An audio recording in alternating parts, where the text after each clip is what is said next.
Selamat ya, selamat malam. Dengar Kak? Malam. Selamat malam inang-inang semua. Ya, temanya renungan kali ini saya ambil dari Matius 6 ayat 25 sampai 34. Pemeliharaan Tuhan atas hidup.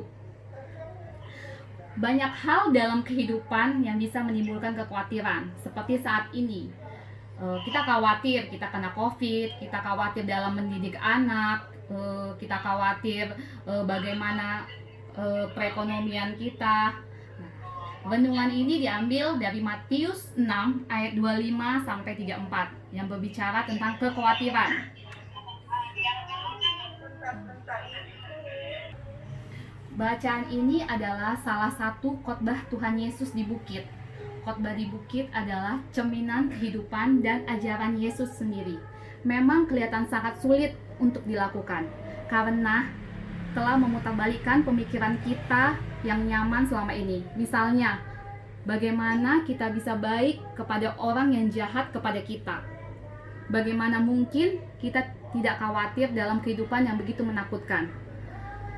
Tapi melalui khotbah di bukit, kita diajarkan tentang prinsip-prinsip kebenaran Allah bahwa orang Kristen harus hidup dalam iman kepada Allah dan oleh kuasa Roh Kudus yang tinggal di dalam diri kita. Semua yang menjadi anggota kerajaan Allah harus lapar dan haus akan kebenaran yang diajarkan dalam khotbah Kristus.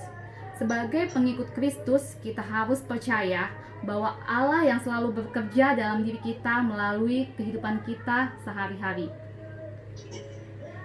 Sebagai anak-anak Tuhan, kita seharusnya tidak merasa khawatir karena Tuhan Allah kita sanggup memelihara dan menjaga kita. Ketika kekhawatiran kita sedang memindahkan beban dari bahu Tuhan ke bahu yang lemah, Tuhan bertanya, siapakah di antara kamu yang karena kekhawatirannya dapat menambahkan sehasta saja pada jalan hidupnya?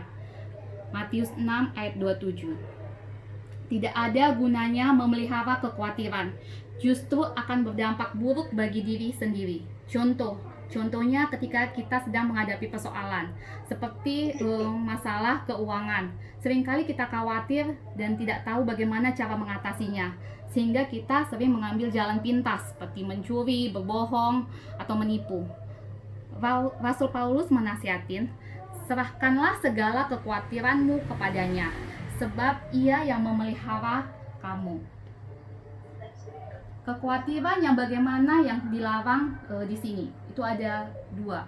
Kekhawatiran yang membuat gelisah dan menyiksa, yang membuat pikiran kacau balau, yang membuatnya tergantung di awang-awang, yang mengganggu sukacita dalam Allah dan menghalangi kita untuk menikmati diri kita sendiri, teman-teman kita, dan semua yang sudah diberikan Allah kepada kita.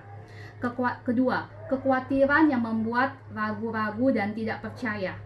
Allah telah berjanji untuk menyediakan bagi umat kepunyaannya segala hal yang diperlukan bagi kehidupan dan kesalehan, yakni bagi kehidupan sekarang ini. Ia menyediakan makanan, pakaian bukan yang lezat dan mewah, melainkan yang diperlukan. Ia tidak pernah berkata mereka akan dijamu dengan pesta pora, melainkan sesungguhnya mereka akan diberi makan. Nah, kekhawatiran yang berlebihan akan masa depan dan ketakutan akan kekurangan bahan persediaan yang dibutuhkan bersumber dari ketidakpercayaan akan janji-janji ini. Inilah letak kejahatan kekhawatiran. Mengenai makanan untuk saat ini, kita harus menggunakan cara yang halal untuk memperolehnya, supaya kita tidak mencobai Allah. Kita harus rajin bekerja, bijaksana dalam memikirkan pengeluaran kita, dan kita harus berdoa untuk diberi makanan hari demi hari. Kita semua usaha, kita berhasil, kita boleh dan harus meminta bantuan dari orang-orang yang mampu memberikannya. Di tengah-tengah goncangan yang terjadi saat ini, Tuhan telah membuktikan bahwa Ia memberikan perlindungan bagi umat-Nya. Seperti kata Matius 6 ayat 32, semua itu dicari bangsa-bangsa yang tidak mengenal Allah, akan tetapi Bapamu di surga eh, bahwa kamu memerlukan semuanya itu. Kesaksian saya beberapa bulan yang lalu itu di keluarga saya sendiri itu adalah ketika suami saya, dalam artian adalah tulang punggung keluarga, dalam arti, untuk pemulihan ekonomi.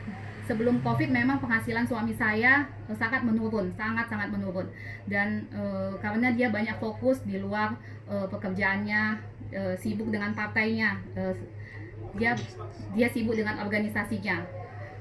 Di mana situasi COVID memperparah pekerjaan suami saya tentunya. Sumber penghasilan rutin kita terhantam oleh COVID, sementara kebutuhan keluarga kita sendiri berjalan.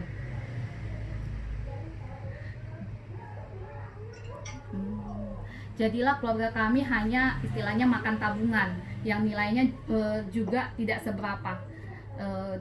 Saya juga berusaha membantu ekonomi keluarga dan berjuang dengan jualan. Saya tahu suami saya juga khawatir, tapi dia berusaha menunjukkan keteguhan dan rasa optimisnya. Dia selalu bilang, sudah percaya saja, Tuhan pasti kasih jalan. Selama ini juga Tuhan tidak pernah membiarkan kita kekurangan. Itulah yang membuat saya selalu merasa dikuatkan dan sedikit tenang. Di tengah ekonomi keluarga yang tidak baik sama sekali, kami juga melihat banyak orang di sekitar kami yang jauh lebih parah. Bahkan ada yang datang kepada kami dan langsung minta tolong karena terkena PHK dan sebagainya. Melihat kondisi tersebut, kami merasa terpanggil untuk meringankan beban orang sebisa yang kami lakukan. Semua kami lakukan dengan sukacita walaupun kondisi ekonomi keluarga kami sedang tidak baik dan terus menurun. Tapi seperti yang sering disampaikan suami saya, kami percaya pasti Tuhan akan menolong. Tuhan akan pelihara kami dan tidak membiarkan keluarga kami kekurangan. Dan puji Tuhan, entah dari mana saja suami bisa mendapatkan pekerjaannya kembali, bahkan lebih yang seperti yang saya harapkan.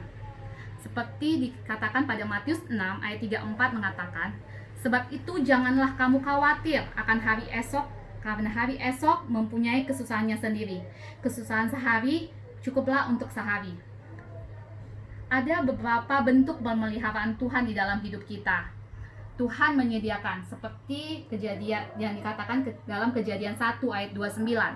Tuhan menciptakan tumbuh-tumbuhan dan sumber daya alam untuk menunjang kelangsungan hidup manusia. Kedua, Tuhan menjamin.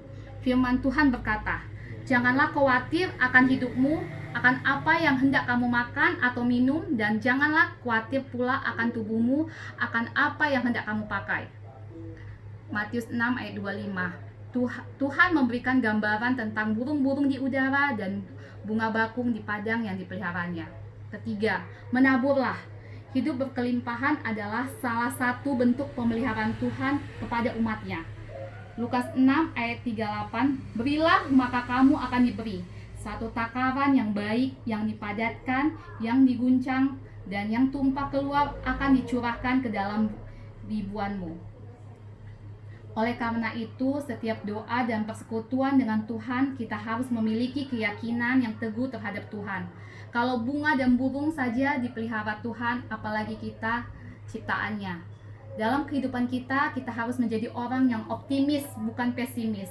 Orang pesimis selalu melihat kesulitan dalam setiap kesempatan. Tetapi orang yang optimis dan positif melihat kesempatan dalam setiap kesulitan. Allah pasti bekerja dalam setiap kesulitan yang kita hadapi. Rancangan Tuhan atas hidup kita adalah hidup yang diberkati, jadi tidak ada alasan untuk kita tidak berkata bahwa Tuhan sangat baik. Seperti kata Yohanes 10 ayat 10b. Jadi kita harus tetap menjadi orang-orang berpengharapan akan pemeliharaan Tuhan dan memiliki ketaatan penuh kepadanya. Amin. Terima kasih. Kesaksian hidup juga ya. Kemudian selamat sekali lagi. Kemudian tadi untuk terbaik kedua ya.